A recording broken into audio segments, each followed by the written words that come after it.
everyone, me Kevin here. In this video, we're going to confront Ben Mallah in his own spa. And we're going to find out how he ended up building up an empire to buy this.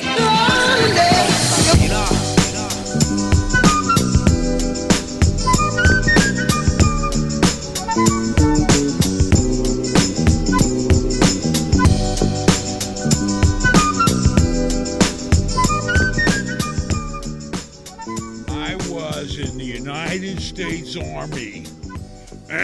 So basically, I was 18 years old in the Army, like many young men, okay, and I couldn't go to college. That's because I never went to high school. Nobody told me you had to go to high school and then go to college. I just skipped high school and wanted to go straight to college, but they said no. So anyway, basically I was in the Army. I did some time, a few years out of the country. They sent me back to California.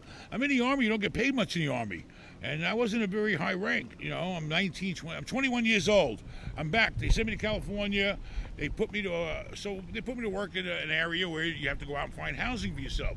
Where did I go find housing? Where all the other Army and Navy and Air Force guys stayed. So I went in what they call military housing. There was a naval hospital right up the road from the place. But I worked in the airport. I had it made, baby. So basically, I was in the Army. I rented an apartment in this building. I could see the old lady was having trouble managing it. And so I used to say... You rented in that apartment building? My rent was $550 a month. Okay. 1987. And I seen an old lady manage the building, and it was cool, but she was struggling. So, I really didn't have a lot of money, I don't even get paid much in the Army. So I said, hey, can I help you around here, maybe pick up garbage, because I saw the guy wouldn't come that often, whatever. She'd be out there, poor old lady, picking up garbage around the pool. It was a square building, courtyard apartments with a pool in the middle. And so, she said, okay, let me talk to the owner. And the big shot said, okay, give him $50 a month off his rent. I took it. Was that $50? It was $50 every day before I left to go to work. I'd walk around the building, make sure there's no paper on the ground, pick them up, whatever, and make sure the place stayed clean. So now my rent was only $500 a month. So at 21, you are on a military base, and you don't even realize you're building property management experience.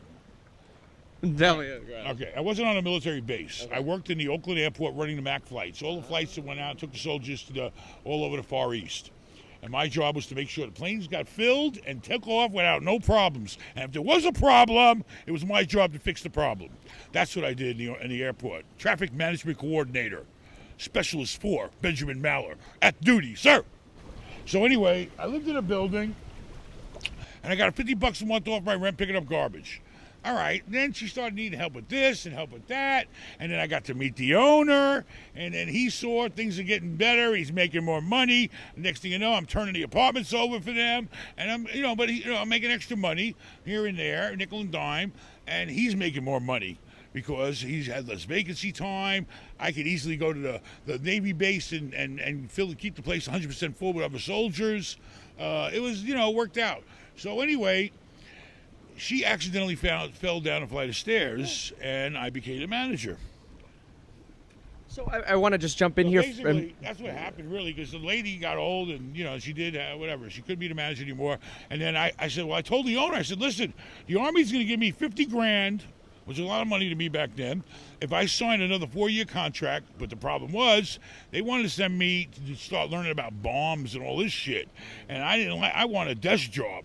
So, I really didn't want to re-enlist in the Army, but I had nothing else going on in my life. So he said, no, don't re-enlist in the Army. Come to work for me, and I'll pay you exactly what the Army's paying you, plus whatever you do for me, So I said, fuck it.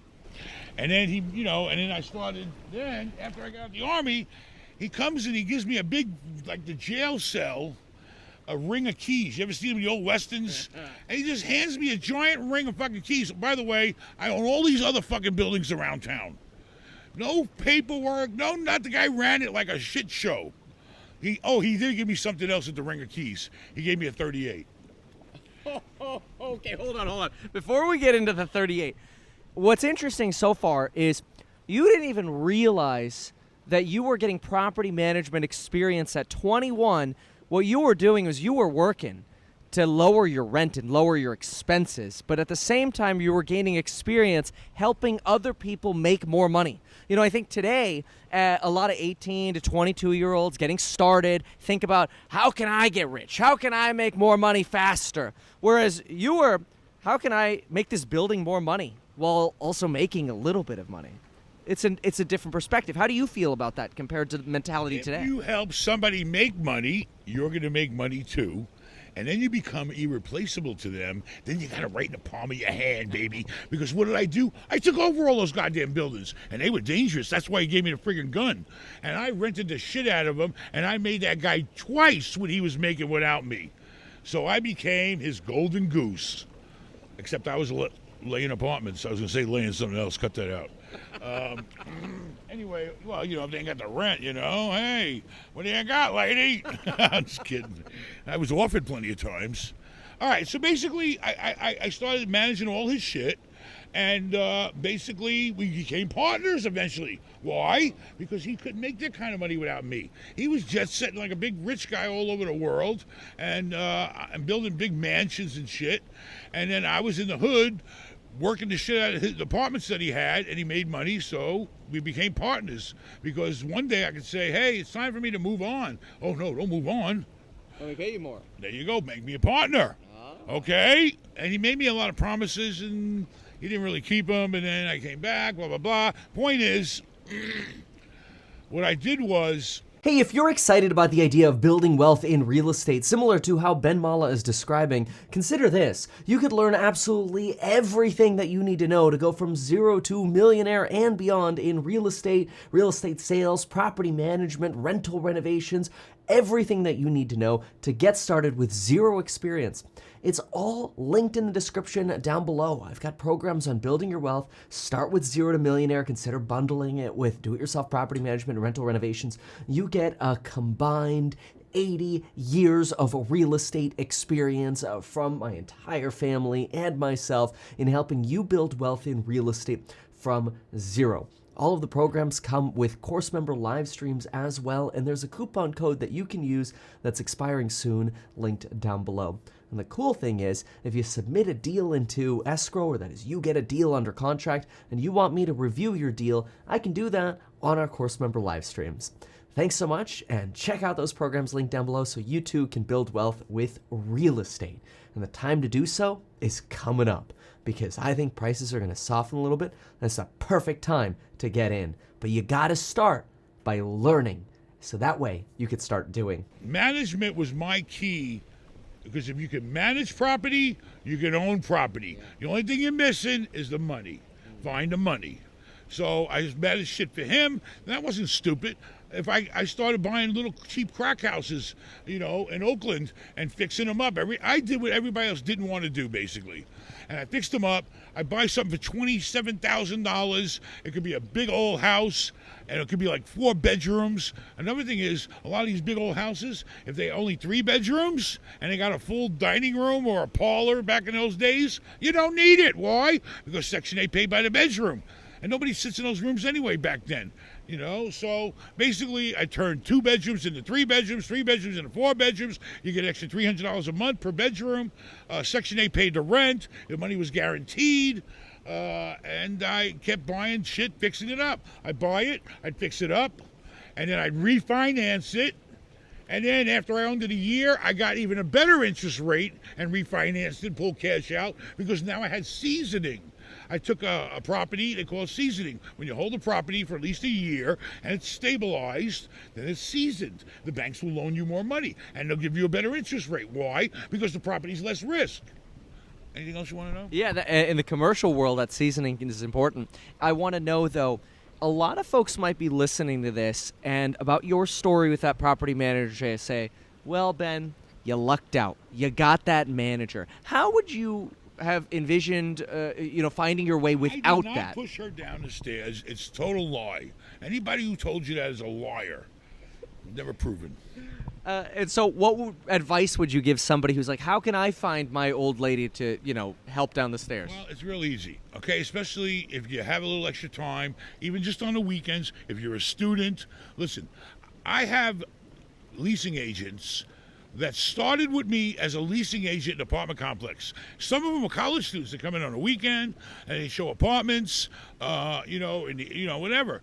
And they did it part-time, then they went to full-time, and they decided they liked it. Next thing you know, they become the assistant manager, and a lot of them become managers. So you can easily get an entry-level position pretty much in almost any business. But in real estate, you can get an entry-level position, and if you're really good at it and you show a lot of effort and you make them more money, then you become an asset to them, and you will grow. In property management or real estate, you could start on the ground floor. You could get your real estate license. You could be a property manager. You could get in, and you could get a license relatively easy. 3-4 months of some flashcards that you're going to forget all that crap about anyway. But you get your license, and then you could go work for a leasing company or whatever and get your feet wet with real experience. But now, there are a lot of folks who watch you, Ben, who they want to get to this property. They want to live in this mansion. They want to live on this Gulf Coast. They want to have this lazy river that when you go around it 5 times, you swim a mile. How can they do that outside of real estate? Should they go all in on crypto? Should they focus on just real estate until they get to a certain net worth? How should they do stocks as a balance to that? What's your take on that, like your ideal sort of balance? Or does anything other than real estate even really matter? You got to do what you like. If you like real estate and you enjoy taking garbage and turn it into gold, then you do it. If if you have a career in something, if you invest in time to go to college and have a career in something, utilize that career and then do real estate on the side. Real estate's great. You could make millions and millions of dollars in real estate without even taking up your time. Okay, it's very possible. So whatever works for your lifestyle. Me, I went all the way in. I went in, and everybody around me better be in. Oh, quick note before I forget. If you want a totally free stock, make sure to sign up for Public. You can get a free stock worth all the way up to $1,000. And Public is great because they don't take money from payment for order flow. Standard stock trades are commission-free, and they're a social platform where you can see other people's trades they actually make. So it's transparent. It's really cool. All you have to do is go to public.com/meet Kevin. You'll receive a totally free stock valued up to $1,000 once you open an account and make a deposit. Really cool. So once again, go to public.com/meet Kevin. Receive a totally free stock worth up to $1,000 once you open an account and make a deposit. Check them out, public.com/meet Kevin. And that's the way I did it. And it took me about a good solid 20 years to get to the level, with something like this. Okay, so everybody's got their own path in life. I chose the path to buy everything I could and make it worth more money and use the bank's money. And my first loan was a VA loan with no money down. Okay, first loan. Now, if you weren't in the military, you go FHA. And a lot of places have, not only do they have FHA financing you can use, your own county or city or state might have a first-time homebuyers program that will loan you the money or grant you the money if you don't have the down payment. Everybody can be in real estate, okay? Whatever your financial level is, you just get in there and take the elevator up. But get in.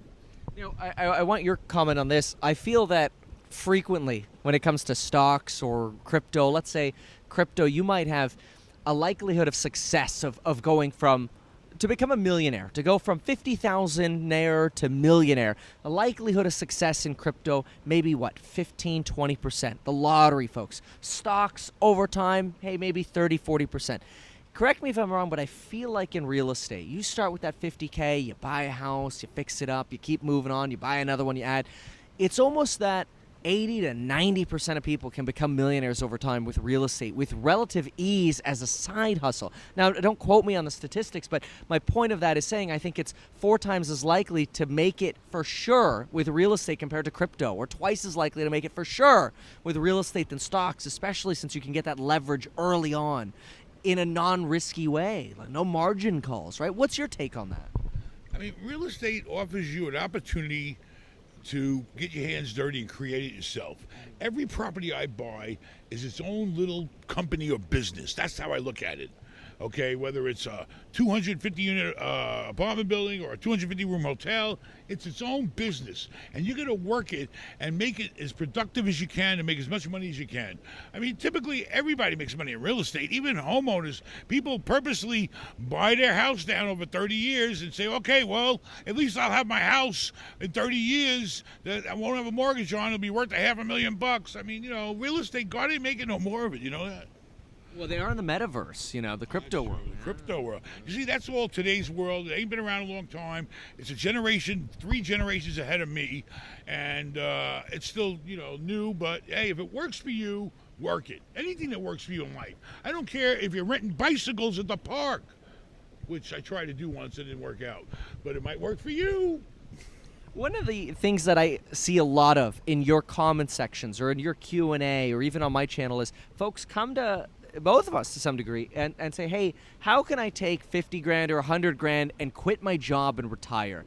How do you feel about that? Are people rushing to the exits here? You can't leave your current stable income. I wouldn't do it until you double that income comfortably and safely. If you match it, you'll be the same level, not whatever, you know what I mean? Yeah, you're not but I would, until you get to a point in real estate where you can double your normal stable income, you don't leave. And then you also got to make sure there's more opportunities out there so you can keep growing. Right now, it's a very difficult time to grow for people. Yeah, I'm going to be honest. I had a lot of opportunity people don't have today. I could pick and choose any deal. I could pick and choose 10 deals. I was picking the deals that I wanted. Now, I take what I can get because there's so many people after them. Is there a possibility in your mind that we could see real estate prices compress here in 2022 and maybe there could be better opportunities in 2023? Or do you not concern yourself with that so much in terms of timing? Do you just try to find the best deal that you can at any given point? Listen, market goes up, market goes down. If you find value, you're finding value.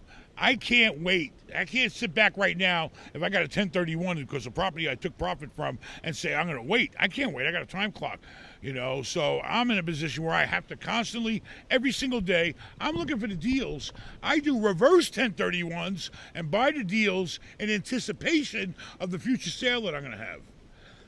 All right? That's every day I'm always looking for the new deal. Constantly. I'm always getting ready. So that's the life I have to live. It's a rough life and it sucks, but what are you going to do?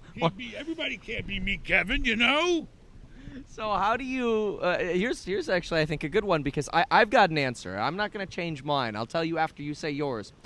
How long per day do you actually spend looking at new deals? Does it take up most of your day or is it sort of a fraction of your day and it's just you look every day, you have a routine and it doesn't take that much time? What takes the most of your time or how does it If feel? I'm in my normal zone, I'm not really under the gun, okay, I get at least 300 emails a day of opportunities sent to me.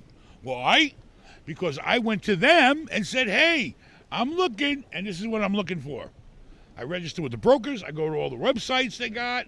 You got CREXI. You got Encore. Whatever type of real estate you want. There's a special person out there. That's what they're selling. You need to be in touch with them and register with them and go to their site, see what they got, and then they'll start sending you stuff. So now I just sit back and let it come to me, and I pick and choose the best ones I want, and that's what I do. I have to devote, before I go to bed every night, if I'm busy out in the field in the day, before I go to bed, I got to look and see a few hundred emails and make sure that I don't miss a deal.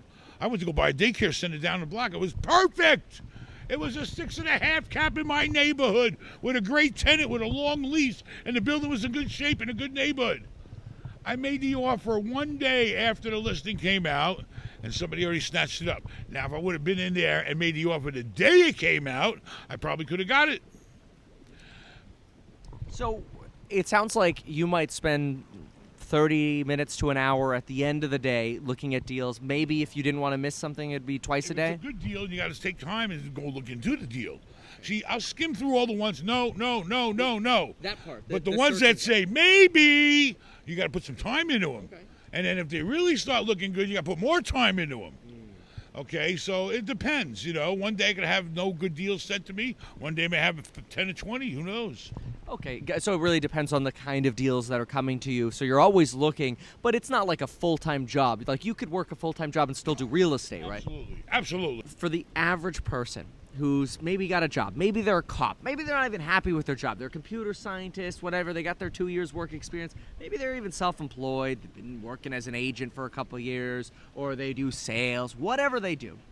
How difficult is it to actually start? How much do people need to be stressed out about getting started, and what should they buy?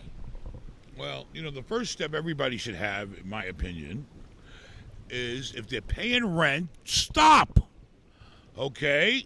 Because you're giving money away to guys like me that live in big fancy houses like this. Seriously.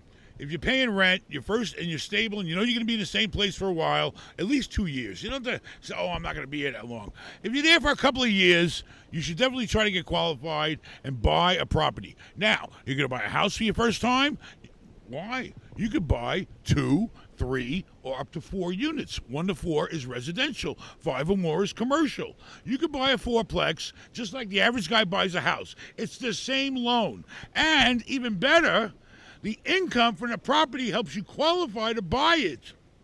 And you eliminate, in most cases, unless you overpay, the first thing you'll do is eliminate your housing expense. So if you're living somewhere and you're paying $1,500 a month for rent, and now you're going to save $1,500 a month to rent, that's making money. Saving money is making money. Now, in some areas, I notice it's really difficult to find those duplexes, triplexes, fourplexes, and some folks just never end up buying because they get that analysis paralysis, the numbers just don't work on them, and they don't end up getting in, even into the 2-bedroom, 1-bath house, and then they move to the 3-bedroom, 2-bath. They just don't get in. So they stay renters forever. Is that a mistake then? I mean, you got to keep looking. You got to keep looking. If you can't find a duplex, triplex, fourplex to buy a house, maybe you can add on to the house. Maybe you can put another little house behind it. But typically, if you're willing to give up the amenities of having your own private home and live under an apartment with 3 other people for a year at least, okay, you're going to find something. Okay, maybe not in California where you're at, but anywhere else in the world or country, you're going to find something. It's at least going to eliminate your rent. The numbers work, trust me. Do you think folks... I don't mean to cut. You know how many expenses there are in running a fourplex? You know. Nothing. Nothing. Thank you. Yeah. So, is it possible that folks get too overwhelmed by the idea at all of even just getting started because they want the perfect house that has no defects and the white picket fence and the 3-car garage? They want everything perfect because it's their dream home and they're going to live there forever, and they don't want to just get into something. Is that a mistake? Should people just get started already? Listen, if you're only looking to buy a house for personal reasons, for the comfort, okay, you get what you pay for. Okay, you want to buy the perfect house, you're going to pay top dollar. You want to buy a house that has a little value add in it, you're going to make some money. It's up to you. If you got money to make, you don't care, then fine. Buy the big fancy house like this, you ain't got to do shit. But if you want to make money, buy something that needs a little sweat equity in it. So what are your favorite things to do to increase sort of the value of a home or a multifamily building? I mean, as far as a home goes, you came and critiqued what, telling me what to do the other day. Do this, do that, and I'm taking your advice. You came in, you said, you know what? If you paint this crown molding white and it offsets everything being the same color, it'll really pop. And you were right. And then the painter turns around and outdoes you and says, hey, let's do the fucking columns too. Now the place is going to pop like the 4th of July, baby. Thanks a lot. I'm going to raise the price $1 million on that house. Thanks to Kevin. So paint, carpet, and so on. What about multifamily? You had a few ideas. You ever throw in a pool, or you like putting greens? What are you doing? Whatever the need is for the property. Okay. Think about what's going to help you get more rent, okay, out of that property. I used to build laundry rooms and put machines in the unit. Because not in the unit. That would hurt. Well, that would be an amenity if it was a demand for that. If I didn't have washer dryers and the guy next door, or I would put a coin operated in there in a storage room somewhere and have it built out with coin operated, and then I collect all those quarters every month and I take them to the bank and cash them in, baby. I mean, whatever the property, is going to help the property, whether it's an amenity. I put dog parks in my apartment buildings because pet lovers love to pay rent. They pay extra rent for pets. Bigger deposits, bigger rents. Give them a dog park. What is a dog park? You throw up a fence and you put a friggin' bench in there for them to watch the dogs run around in the bark? Come on. As long as they don't shit on the bark, okay? We put the pet things up. We go and we buy the pet stations. Simple. Costs nothing. We're talking about like a 100-unit complex. The pooper scooper stations. There you go. You know. You always go to hands out at them. How do you handle the management intensity of a multifamily versus, say, single family? Multifamily, it's just more doors. Basically, when you get to a point where you start having maybe 50 units or more, you pretty much need an on-site manager. You're going to need somebody there to make sure the units are getting turned, to make sure all the rent's coming in, to make sure you're not getting ripped off on your bills. And you're going to need maybe at least a half or one full-time maintenance guy. The rule of thumb is 1 per 100 in my world. Maintenance guys or managers? One manager, one maintenance per 100 units. So if I have a 200-unit complex, we got 2 in and 2 out. I got 2 ladies in the office. Oh, I said, I got men in the office too. I got 2 people in the office, and I got 2 people outside doing the maintenance and maintaining the place. That's the way it works. When would you say people should even remotely consider getting into commercial, like office, triple net leases, retail, whatever, compared to start with your own home? Stop renting. Start with your own home. Maybe get a duplex to fourplex. Maybe get a 16-plex. But when do you bridge to that? And is it the next level, or do you just do both? Remember, folks, it's natural to have a lot of questions about real estate investing, and if you want over 40 hours of content in just one program, a Zero to Millionaire real estate investing program, just look at the itinerary. That is all of the curriculum that's in the program, all of the crazy, incredibly detailed things you're going to learn about real estate investing. Your confidence level is going to go up for real estate investing. Check out that program. You won't regret it. Use that coupon code. You can ask me questions directly. If there's content you feel that you don't have the answer to, ask me directly in our live streams. Boom, we'll get it taken care of. I'm all about adding value to these programs, and I think you're going to love what you get out of these programs. Check them out, link down below, and use that expiring coupon code. You do whatever makes you money and whatever you can afford to do. Whatever the most is you can borrow from the bank, whatever the most is you got for a down payment, you do whatever is within your limits, what's in your ability to do. And the more you do, the more you'll make. And so for a newer commercial buyer, they might have to put 35% down, but a newer home buyer might have to put 3% down, so they might be able to get a faster start then. Whatever works for that person based on their value and what they got and what they can do. If it's somebody just starting out, a house is always the best way to start. Stop paying rent. Keep the money in your pocket.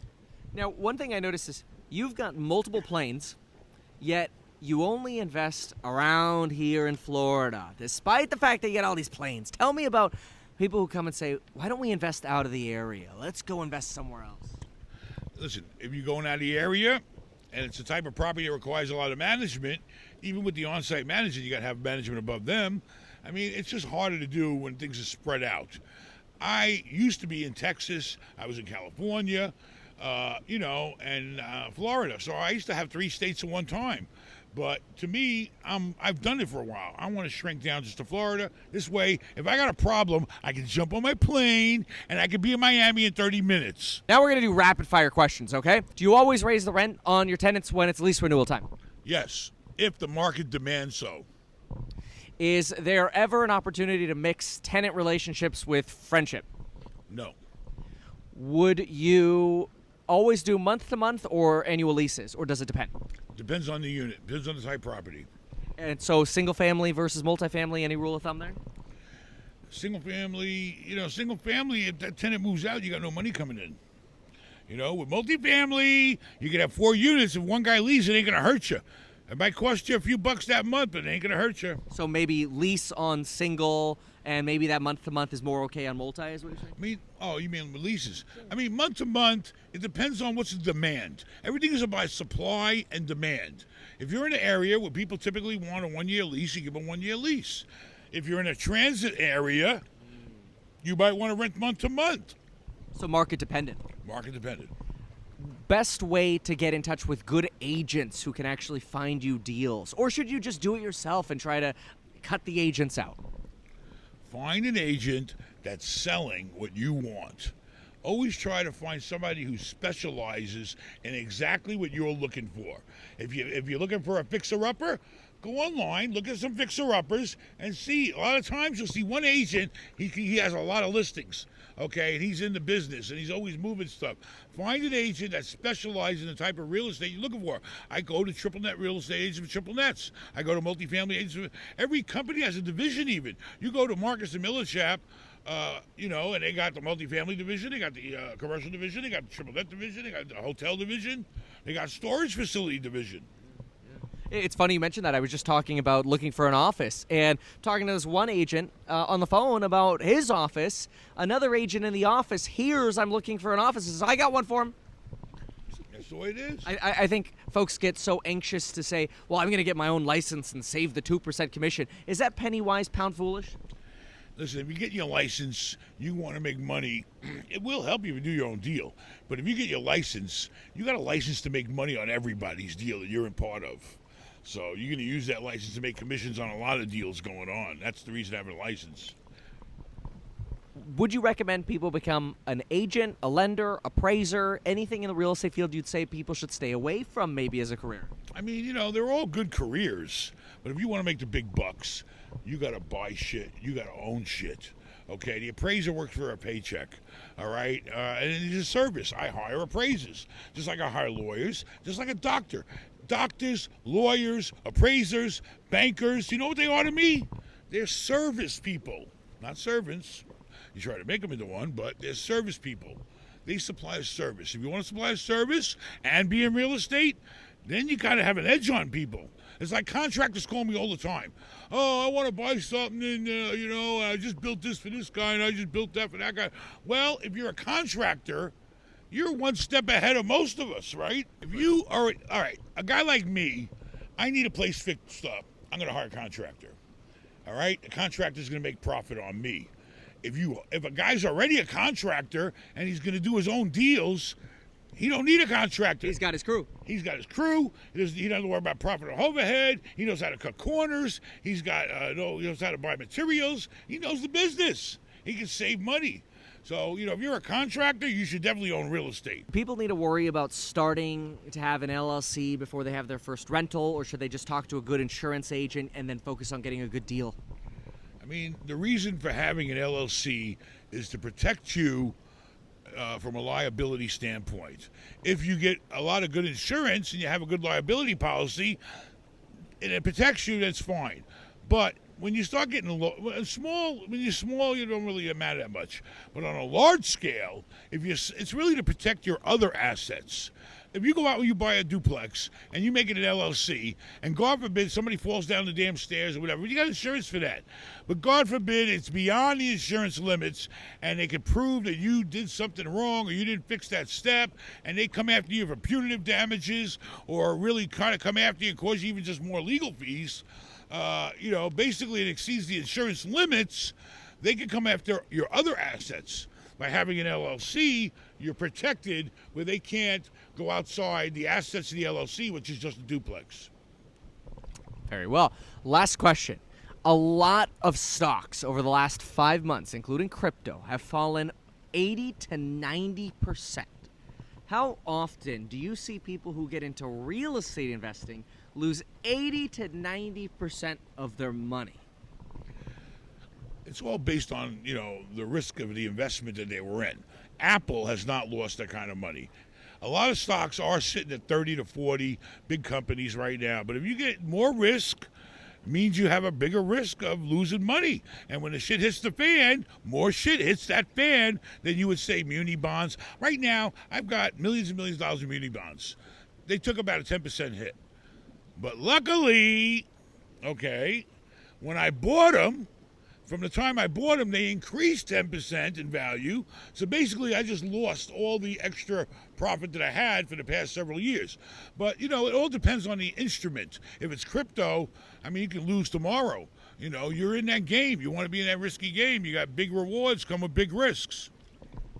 One final add to that is I have a rule of thumb, and I want to know your comment on this, and that's that until people get to a net worth of $500,000, they should focus almost exclusively on real estate, real estate, real estate, and then worry about the stocks and all the other speculative stuff later. Focus on getting your first 1 to 3 properties first and building that equity, getting to know that train so you can build on top of that. What do you think about that? I always focused on the real estate. And then the profits from real estate that I can't put in the real estate market or don't need to, then I place them in other instruments that hopefully give me a return, stocks, bonds, anything, preferreds, REITs, all that type of stuff. That's where you're putting your war chest and your retirement away at. But you got to take all your money, and listen, let's face it, $1 million ain't shit these days, right? There you go. It's not $1 million is not a lot. It's not a lot today. Okay, so 500, I'd go to $1 million if I was. Oh, so what you're saying is get to $1 million with real estate before you get into anything else, the speculative stuff. Get to $1 million in net worth of real estate. You should actually double that. And keep putting money in real estate. But when you make a profit, sock it away. You know why? Because if you ever need money, you can always run to that sock, or you can leverage against it. I still can get 90% of my municipal bonds that are going back down to paying 4%. They used to pay 5% tax-free, baby. I sock $1 million away in a municipal bond back in the day at 5% tax-free. That's like me making 8 or 9%. In California, 10%. Okay, then I can borrow 90% at a very low rate of about 1.5%. Margin rate, whatever it is. Ben, how can people follow you to learn more? Go on YouTube to Ben Mallah or go to benmallah.com. And if you need to get me on the phone, go to Consult with Ben. benmallah.com, consult with Ben, get me on the phone. Let's talk about what you want to do, where you're at, where you want to go, and make some money. Ben, thanks so much for being in your own spa 6 inches away from me. Thank you, but I'll make sure I'm going to triple a chemical treatment tomorrow. Sorry, it got warm here. Okay. You peed in my spa. I'm telling you now. You better not pee in my spa. And I like you. I like the way you got dressed up. At least that's very nice. Thank you. Thank you. Very nice. All right. That's good. Thanks, Ben.